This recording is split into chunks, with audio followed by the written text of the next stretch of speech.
Mahashivratri special series శివతత్వంకి స్వాగతం. ఈరోజు day 4. అమృతం కోసం జరిగిన సముద్ర మథనంలో అమృతానికి ముందే లోకాన్ని దహించే హాలాహలం పుట్టింది. ఆ విషం బయటికి వస్తే సృష్టి అంతా భస్మమవుతుంది. 33 కోట్ల దేవతలు భయంతో దిక్కుతోచక నిలిచిపోయారు. అప్పుడే లోక వినాశనాన్ని ఆపడానికి ముందుకు వచ్చాడు మహాదేవుడు.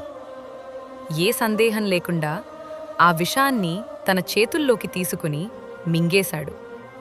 కాని అది పొట్టలోకి వెళ్తే సృష్టి లయమైపోతుంది. బయటికి వదిలితే జీవరాశి అంతా నశిస్తుంది.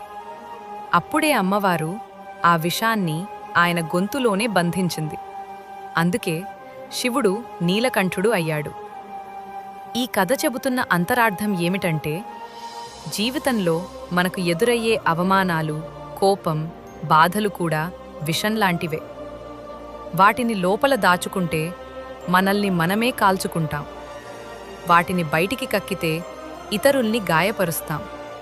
కానీ శివుడిలా ఆ విషాన్ని అర్థం చేసుకుని నియంత్రించగలిగితే అది మన బలంగా, మన అలంకారంగా మారుతుంది.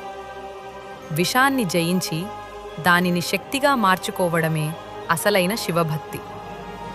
రేపటి వీడియోలో శివలింగంపై నీరు లేదా పాలు ఎందుకు అభిషేకం చేస్తామో తెలుసుకుందాం. ఈ సిరీస్ మిస్ అవ్వకూడదంటే ఇప్పుడే మా ఛానల్ను సబ్స్క్రైబ్ చేయండి. ఓం నమః శివాయ.